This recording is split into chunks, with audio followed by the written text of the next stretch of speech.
If you're a filmmaker, a content creator, or a business owner that uses video content to promote your brand, whether online or offline, then it's important for you to pay attention to your audio. As far as I'm concerned, audio amounts for 50% of my total production, meaning that if my audio is bad, then my production is technically bad. So I got this request from one of my YouTube subscribers, Davinci, who asked me to explain how to get clean audio. So in this video, I'm going to share with you how to capture clean audio and some of the tools I use to capture my audio. So without further ado, let's get started.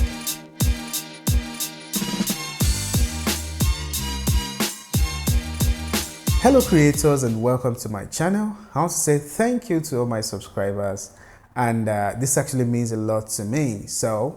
And also I want to say thank you to Davinci for asking this question, because it's actually a very vital question, and I'm sure a lot of people will also be looking for answers to this kind of question. So when I started my YouTube videos, if you look at some of the early videos in my channel, you'll see that some of them actually had noise, that sometimes I had to add a background music to cover the noise. And as at then, I didn't know what I was doing wrong. I thought I had, the full knowledge of how to use sound and all of that with somebody who have music production background and so on and so forth.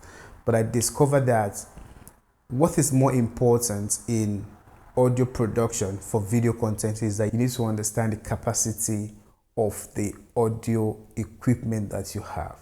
Whether it's a lapel mic, whether it's a smartphone, whether it's a recorder, it's important that you understand that device very well. You understand the capacity of the device, understand how the device works, and so on and so forth. So here are some of the tips I'm going to give you to record a clear audio. The first tip on how to record a clean audio is to understand your environment. Environment is very, very important, because that actually determines the type of equipment you use and if what you have can actually get the job done. So you need to understand the kind of environment you find yourself. Is it a noisy environment? Is it a quiet environment? Does the room have echo? You need to identify what are those things that can actually alter the quality of your audio. So identify your environment, know what environment you find yourself, and check if your equipment is actually good enough to actually capture clean audio in that kind of environment. The second tip is that try as much as possible to record in a quiet environment. No matter how good or perfect your microphone is or your audio capturing device is, a quiet environment will help you a long way. Quiet environment is very, very important. In film production, everybody keeps quiet. They try as much as possible to, take off unnecessary background noise, except when necessary, like you want to shoot a scene that shows, people in the background, a marketplace or what have you. But in most cases, it's important that you record your content in a quiet environment, except it's necessary to record in an environment where there is crowd or there are a lot of noise. So personally, I record my video in a quiet environment where there are less distraction, less background noise, and if possible, no background noise. So that is really, really important. Another thing you can do to capture clean audio is to follow the rule of thumb that says record at maximum of -12 dB. This means that keep your record level to -12 dB.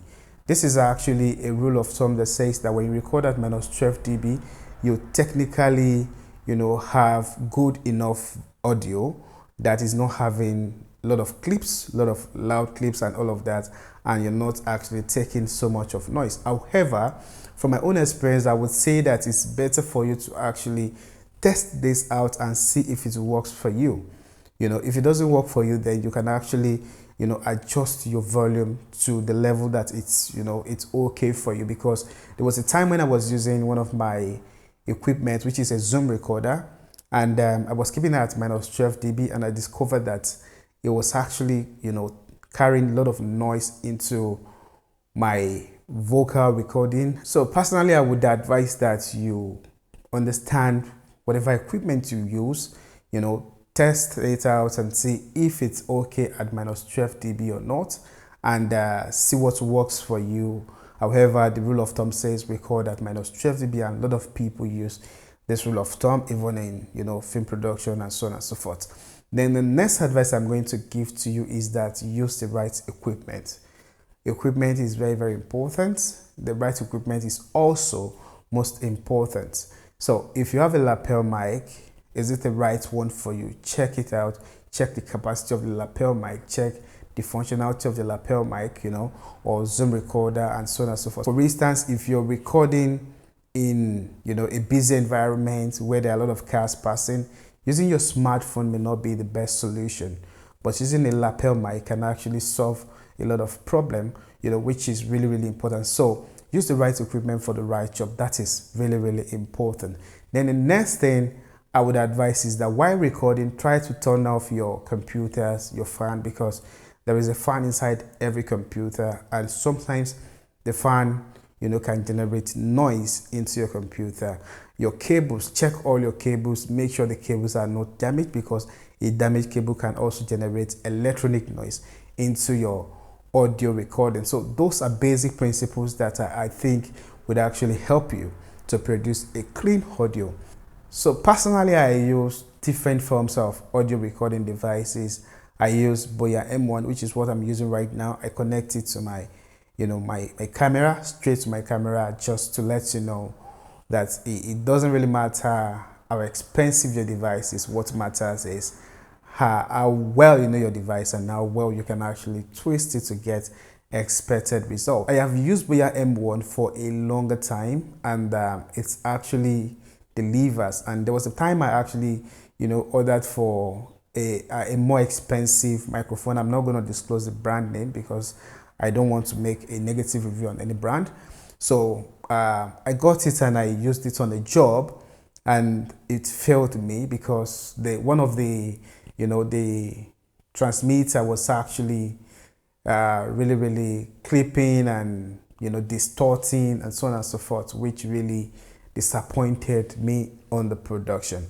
So for me, sometimes it's not about how expensive the equipment is, it's about the equipment that can actually get the job done. And for me, BOYA M1 gets the job done. So if you're looking for something very cheap, that can get the job done, and you're not worried about the length of the cable, because BOYA M1 cable is really, really long, and sometimes that can be so annoying, So if you're looking for something very affordable and still get the job done, BOYA M1 is the right thing for you. The other device I use is this Zoom H5. I've been using this Zoom H5 for a long time, but I got mine recently, over 6 to 8 months now, and with my experience with this device, it's actually one of the best, audio recording device that I have.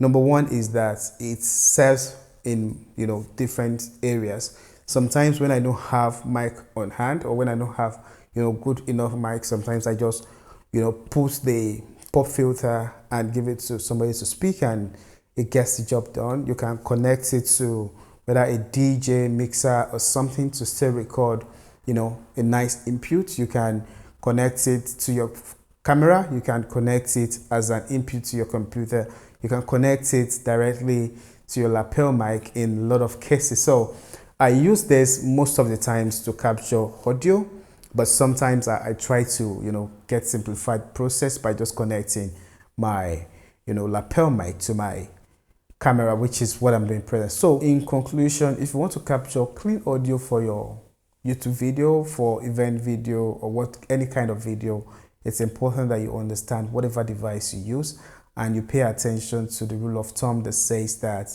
you record at -12 dB. If it doesn't work for you, then you can tweak your audio record level to the point where your voice is higher than whatever noise that is in that environment, which is really important. So, and lastly, if you do post-production, which I advise that you do for your audio, then try to apply noise gate in case where you have noise in your audio. Try to attach gates to it so that it actually restricts the level of noise coming into the audios, which is, I think, would actually help a lot. So thank you for coming by, and if you have any topic that you want me to actually create a tutorial on, you can actually drop it in the comment section, I will if I have the capacity to do, and if I don't have the capacity to do, I'm going to be honest, I will tell you I don't have the capacity to do it. So thank you for coming by. Thank you for watching my video. Thank you for always subscribing, for the likes, comments, and everything.